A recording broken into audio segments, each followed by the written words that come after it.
Hi കൂട്ടുകാരെ, എല്ലാവർക്കും SR ക്രിയേഷൻസിലേക്ക് സ്വാഗതം. ഇന്ന് നമ്മൾ കൂട്ടുകാരുടെ ഫസ്റ്റ് ടെർമിനൽ ഇവാലുവേഷൻ അഥവാ ഓണപ്പരീക്ഷയുടെ 2ാം ദിവസത്തെ ചോദ്യങ്ങളും ഉത്തരങ്ങളുമാണ് ഡിസ്കസ് ചെയ്യാനായിട്ട് പോകുന്നത്. അപ്പം നമ്മൾ 1ാം ദിവസത്തെ ചോദ്യപേപ്പറും ഇംഗ്ലീഷ് എക്സാം പേപ്പറും നേരത്തെ തന്നെ പഠിച്ചിട്ടുണ്ടായിരുന്നു അല്ലേ? അപ്പോൾ ഇനി നമുക്ക് 2ാം ദിവസത്തെ ചോദ്യപേപ്പറുകൾ എങ്ങനെയൊക്കെയാണെന്ന് നോക്കാം. പരീക്ഷയ്ക്ക് ഇങ്ങ് എത്തിയില്ലേ? കൂട്ടുകാർ പാഠങ്ങളൊക്കെ പഠിച്ചു അല്ലേ? അപ്പോൾ നമുക്ക് പ്രവർത്തനങ്ങൾ ഓരോന്നായി നോക്കാം. കൂട്ടുകാരുടെ ചോദ്യപേപ്പറിൻ്റെ ആദ്യം ഇങ്ങനെ ഒരു ഭാഗമായിരിക്കും കാണുക.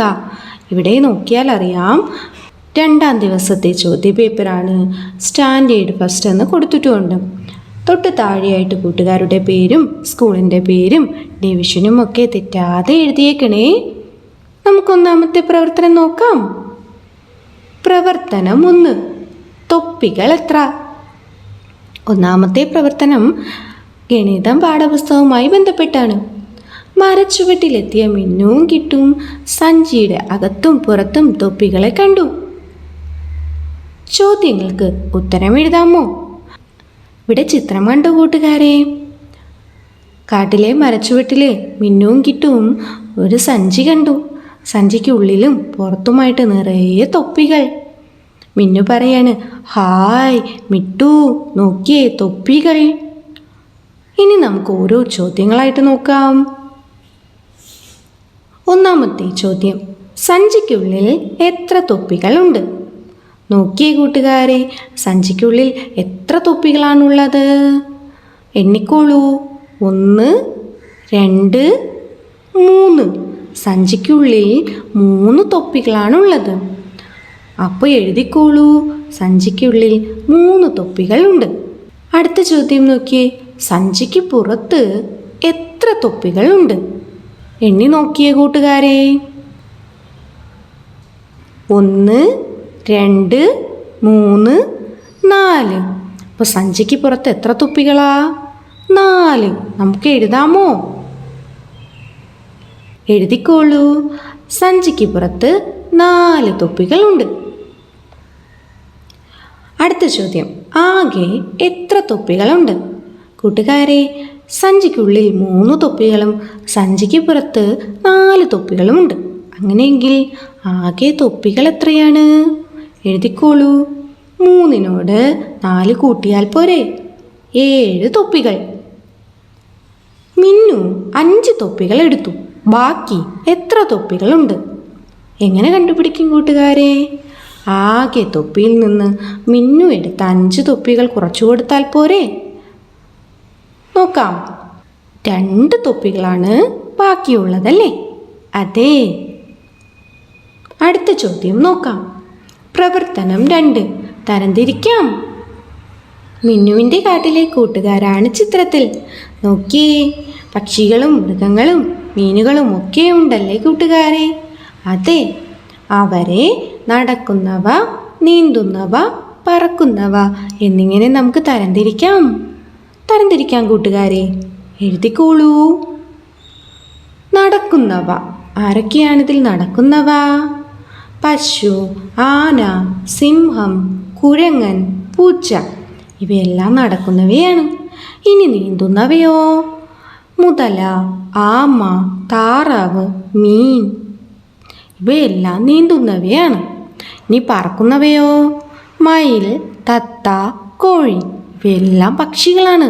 ഇവ പറക്കുകയാണ് ചെയ്യുന്നത്. അടുത്ത ചോദ്യം നോക്കിയേ കൂട്ടുകാരെ. പ്രവർത്തനം 3, വരികൾ കൂട്ടിച്ചേർക്കാമോ? നമ്മൾ പഠിച്ച ഒരു കവിതയുമായി ബന്ധപ്പെട്ടതാണ്. വരികൾ കൂട്ടിച്ചേർത്ത് കവിത പൂർത്തിയാക്കാമോ? നോക്കൂ, ഡാഷ് പൂമ്പാറ്റ, വട്ടമിട്ട് ഡാഷ്, മുത്തമൊന്ന് ഡാഷ്, ഡേഷ് തേനുമ്മ. നമുക്കിത് പൂർത്തിയാക്കാം. കൂട്ടുകാർക്ക് ഏകദേശം പാട്ട് മനസ്സിലായോ? ആയല്ലേ? കൂട്ടുകാർക്ക് ഏകദേശം കവിത മനസ്സിലായല്ലേ? എഴുതിക്കോളൂ. ചേലുള്ള പൂമ്പാറ്റ വട്ടമിട്ടു പാർന്നല്ലോ, മുത്തമൊന്ന് കൊടുത്തല്ലോ, അമ്മുവിനുമ്മ തേനുമ്മ. കവിതയ്ക്ക് പേര് നൽകാമോ? കൂട്ടുകാരെ, നമ്മൾ എഴുതിയ കവിതയ്ക്ക് മനോഹരമായൊരു പേര് കൊടുത്തോളൂ. തേനുമ്മ. കൂട്ടുകാർക്ക് ഇഷ്ടമുള്ള പേര് കൊടുക്കാൻ കേട്ടോ. അടുത്ത ചോദ്യം. പ്രവർത്തനം 5. ആഹാരശീലങ്ങൾ. നല്ല ശീലങ്ങൾക്ക് നേരെ അടയാളം കൊടുക്കാമോ? ഇവിടെ നോക്കിയ കൂട്ടുകാരെ, ഒത്തിരി ശീലങ്ങൾ ഇവിടെ കൊടുത്തിട്ടുണ്ട്.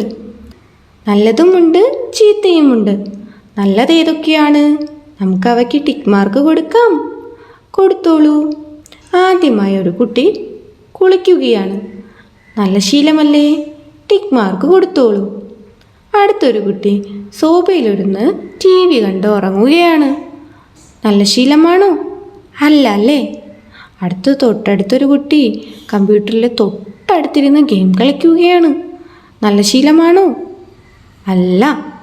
അടുത്തൊരു കുട്ടി രാവിലെ എഴുന്നേറ്റ് പല്ല് തേക്കുകയാണ്. നല്ല ശീലമാണോ? അതെ, ടിക്ക് മാർക്ക് കൊടുത്തോളൂ. അടുത്തൊരു കുട്ടി തൊട്ടടുത്തിരുന്ന് കമ്പ്യൂട്ടറിൽ ചിത്രങ്ങൾ കാണുകയാണ്. നല്ല ശീലമാണോ? അല്ല. മറ്റൊരു കുട്ടി രാവിലെ എഴുന്നേറ്റ് എക്സസൈസ് ചെയ്യുകയാണ്. നല്ല ശീലമല്ലേ? അതെ, ടിക്ക് മാർക്ക് കൊടുത്തോളൂ.